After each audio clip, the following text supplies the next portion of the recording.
Hi people, it's me Anja, my pronouns are she and her, and welcome back to my channel for a new recent reads video.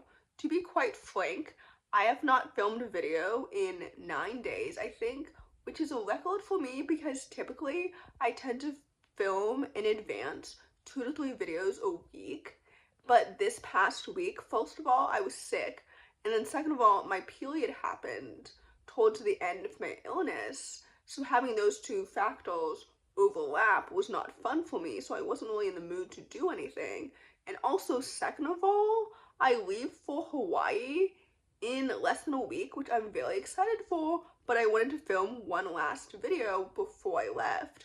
Although I might film something else also before I leave, but I don't know. Anyway, all that to say, with all of my resting this past week, although I did still go to work, although I was not contagious, obviously, like, I wasn't going to go to work if I was contagious, naturally, but I wasn't, so I still went in, and I hardly ever call out. So anyway, all that to say, I've read a few books over the past week, so here I am. The first book on this list is called On Starlit Shores. This book is a YA urban fantasy graphic novel, and I think it's written by a British author, which is why I had never heard of it before, because over the past week I also went to the library in person, which I hardly ever do, because the majority of the books that I read are ebooks. So anyway, this book is a YA urban fantasy graphic novel that follows a young sapphic main character who returns to a small town that she used to spend her childhood there, but her memories are quite fuzzy. And it's not because, like, it's been ages since she's been there. It's more because of magic, which I think is really interesting. But anyway, she's returning to the small town because her grandmother passed away. So I think this book is so good and it's so fantastic. First of all, the illustrations were so pretty and so well done. I loved how, like, queer normative this book was. Even though, like, her queerness wasn't super, I don't know, pleasant in the story, it still felt super casual. I loved her friendships and her family dynamics and the story and the characters and the plot itself. Like, everything was so good and so fantastic. This book is so underrated and it's so good. I really enjoyed every single second of it. So with that said, I rated this book 4 out of 5 stars, and I would definitely highly recommend it. The next book on this list is called A Little Too Haunted. This book is a middle-grade horror contemporary that follows a young sapphic main character whose new house is haunted. I thought this book was so good and so fantastic. First of all, I loved the queerness of it. I loved her relationship with her moms. It was depicted so well. I loved the idea of her figuring out her sexuality. I love those types of queer stories, although I also love queer stories where the main character's queerness is already established by the beginning. But either way, I think this book was so good and so fantastic. I love the plot and the friendships and the sapphic romance and the world building and everything. This book is so good and it's so fantastic. I had really high expectations prior to reading this book because I think that I've enjoyed all of Justine's middle grade books in the past, if I'm remembering correctly. There must be one that I didn't enjoy. Anyway, basically, they have a good established reputation prior as an author, and this book was so good. I really enjoyed every single element of it. So anyway, with that said, I rated this book 4 out of 5 stars, and I would definitely highly recommend it. The next book on this list is called Amelia, Erroway, Castaway Commissioner. This book is a middle-grade steampunk fantasy graphic novel that follows a young main character who accidentally crashes her father's airship, and now she's in uncharted lands. I thought this book was so good, and it was so fantastic. First of all, I love a good, solid steampunk fantasy because the world building always hits, and the illustrations were so vibrant and so colorful and so well done. Like, this book is so excellent.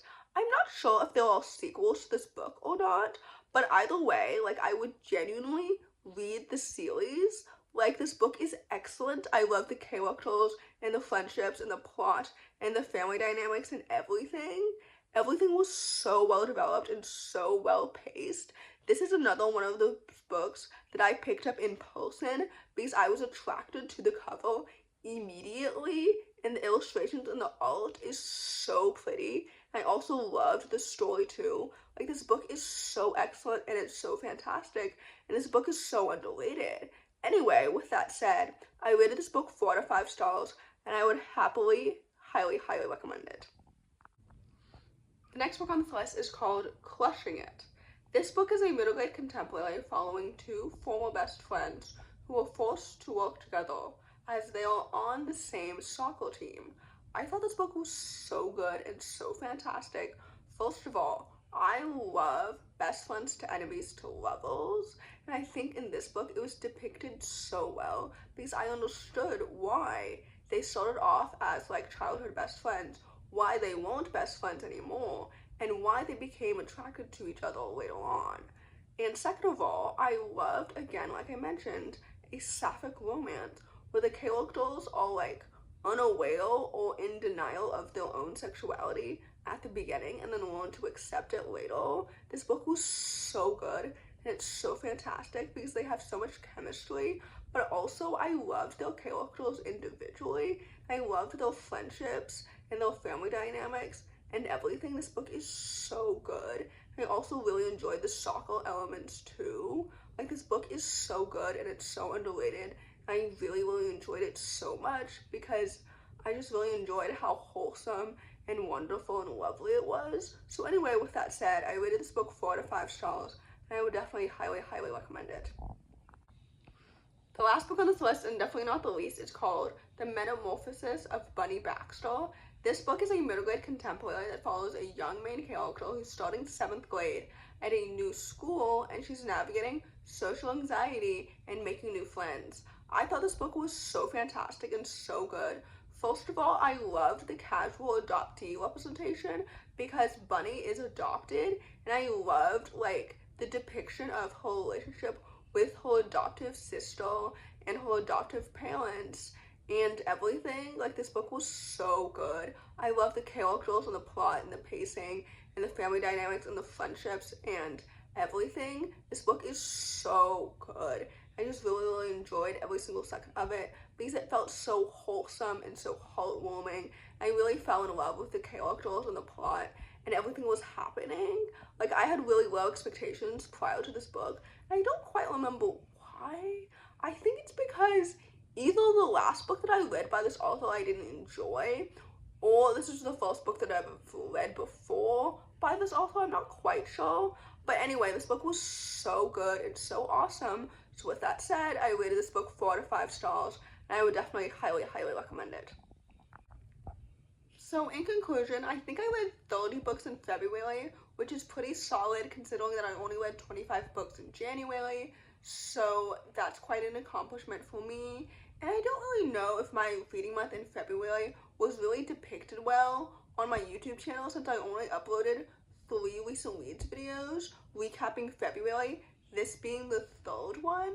Although, maybe in context, lately I said that I was going to be more transparent in my recent reads videos, and then I've ultimately not done that recently because I'm always afraid that people will react negatively if I dislike a book that's objectively like better.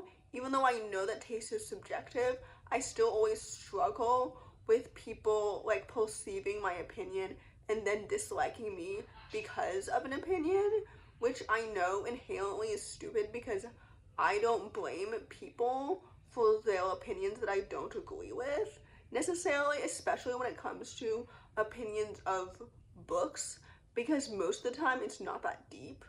But anyway, all that to say, I've enjoyed my February reading month so far. Today is March 5th, I think, when I'm pre-filming this, but I think this video is not going to be public until April, so maybe none of this will make any sense. I hope that my March reading month went really well, because honestly, I have really high expectations for it, because ultimately, like I said, there'll be a week next week that I'll be out of town, so I'll have more free time to read than I would during a week where I work 5 times a week. But anyway, all that to say, I hope that you enjoyed this video, and if you did, please don't hesitate to give it a big thumbs up.